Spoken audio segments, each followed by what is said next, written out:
at sa inyo papasagutan ang problema. Ang bibigat, di ba?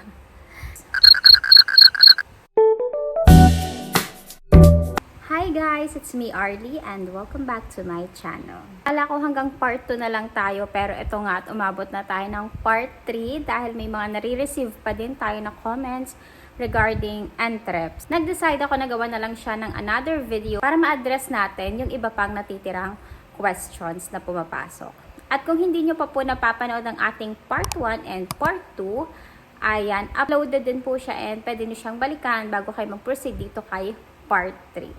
Let's proceed to Q&A. May nag-comment, ang sabi niya is entrepreneurship ang kinuha pero walang idea kung anong pwedeng kuning trabaho. Isama na natin dyan yung question na ano po yung possible jobs for BS Entrepreneurship. Well, ito naman ay na-discuss ko na din on my previous videos. And since entrepreneurship is under the umbrella of business administration, yung makukuha nyong work when you finish your degree in entrepreneurship is most likely on companies. So, kung hindi pa kayo ready to start your own business, dahil yun talaga yung essence of the course entrepreneurship, to start or to put up your own business. But if you're not ready, dahil kulang tayo sa financial aspects, then you can search or hunt for a job. Pwede kayo mag-apply sa mga companies. Sa course na to, natatakil lahat ng department ng mga kumpanya. Pwede kayo mag-apply under finance department, HR, marketing, or kung sa nagmamatch yung kakayanan nyo, kung saan kayo nag-excel, doon kayo ilalagay na posisyon. Pwede din kayo mga business analyst, ganyan. Yes, pwede kayo mag-explore actually. Pwede talaga kayo mag-explore. Pwede kayo sa bank, pwede kayo mag-apply sa educational institution. So, it's up to you kung saan nyo gugustuhin. Huwag nyong ilimit yung sarili nyo, di ba? Pasa nga lang ng pasa ng CV or ng resume. Wala namang masama kung mag-try tayo, mag-explore tayo ng mga jobs na gusto nating maranasan. Second question ni Madam ay kung may thesis po ba. In entrepreneurship, hindi po siya tinatawag na thesis. Ang tawag namin sa kanya ay feasibility study. Pag feasibility study, kailangan maging feasible yung study na ginagawa nyo. Ibig sabihin, kailangan makatotohanan. So, you're going to make a business plan. At kapag natapos nyo yon, kailangan yung nasa feasibility study nyo, yung mismong ginawa nyo yon, ay i-apply nyo. So, kung ang ginawa nyo, since entrepreneurship, gagawa kayo dyan ng sarili nyong business. Halimbawa, ang ginawa nyo ay na feasibility study is about coffee shop, since yun ang in-demand ngayon. Then, kapag na-approve yung feasibility study nyo, pagdating nyo ng 4th year, gagawin nyo siyang makatotohanan. Paano pong totoo? Itatayo nyo yung coffee shop na ginawa nyo doon sa feasibility study.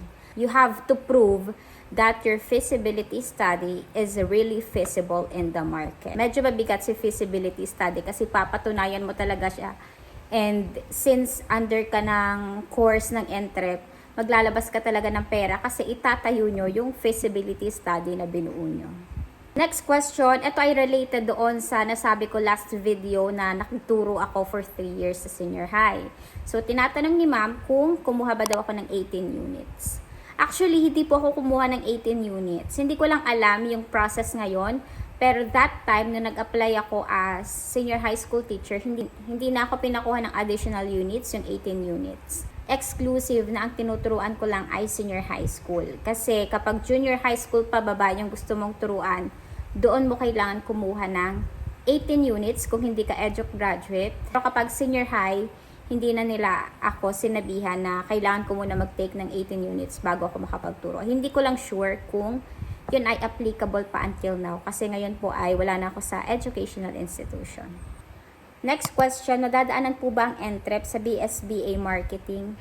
Madadaanan po ng entrep ang marketing. Kapag entrep ka, since napakalawak ng course na to, as in, medyo nakakalula talaga siya, ang daming numbers, accounting, napakadaming accounting, basic accounting, fundamentals of accounting, financial accounting, management accounting, business finance, taxation. Diyos ko, talaga sakit din talaga sa ulo kasi Sobrang lawak po ng course na entrepreneurship, plus aaralin nyo pa yung mga business law. Bukod pa doon yung mga paggawa nyo ng business plan, feasibility study, and yung business implementation itself. Kaya medyo madugo talaga si entrepreneurship. To answer your question, madadaanan po ng entrep ang marketing. Next question, how is it possible po na maging teacher pag graduate ng entrep? Anong exam po ang kailangan i-take? LET po ba? BS entrep po ako and gusto ko rin po maging teacher in the future, same as you po, sabi ni ma'am.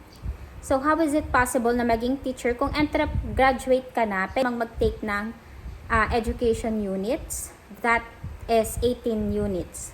Certificate of Teaching Proficiency or CTP yung tawag kung hindi ako nagkakamali kasi nag-o-offer yung school na ginagraduatean ko nito. So, next question, TVL po ako ng senior high school tapos entrep ang kinuha ko ngayong school year. Mahirap po ba yung mga subjects?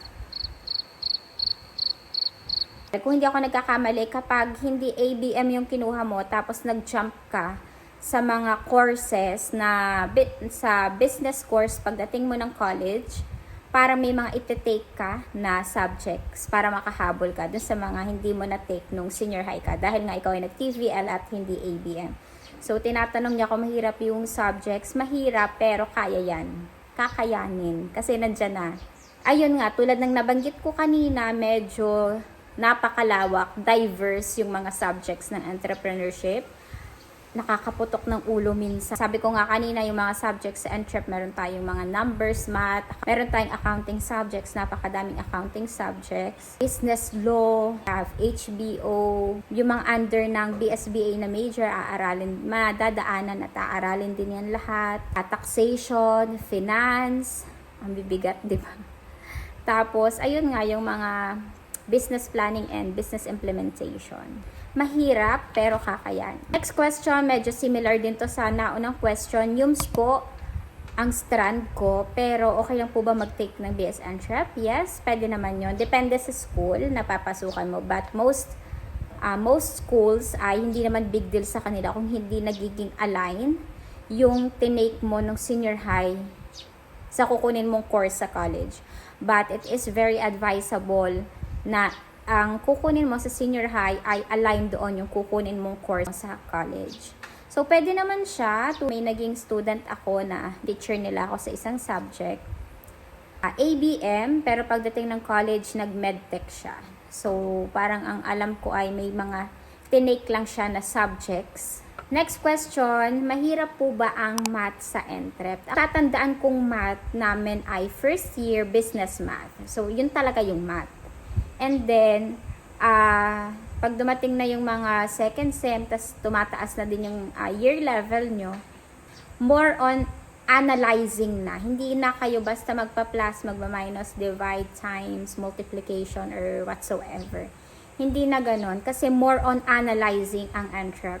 Tulad ng mga subjects na mga accounting, hindi mo naman mako-compute yun kung hindi mo i-analyze ang problem. Laging may mga problem dyan.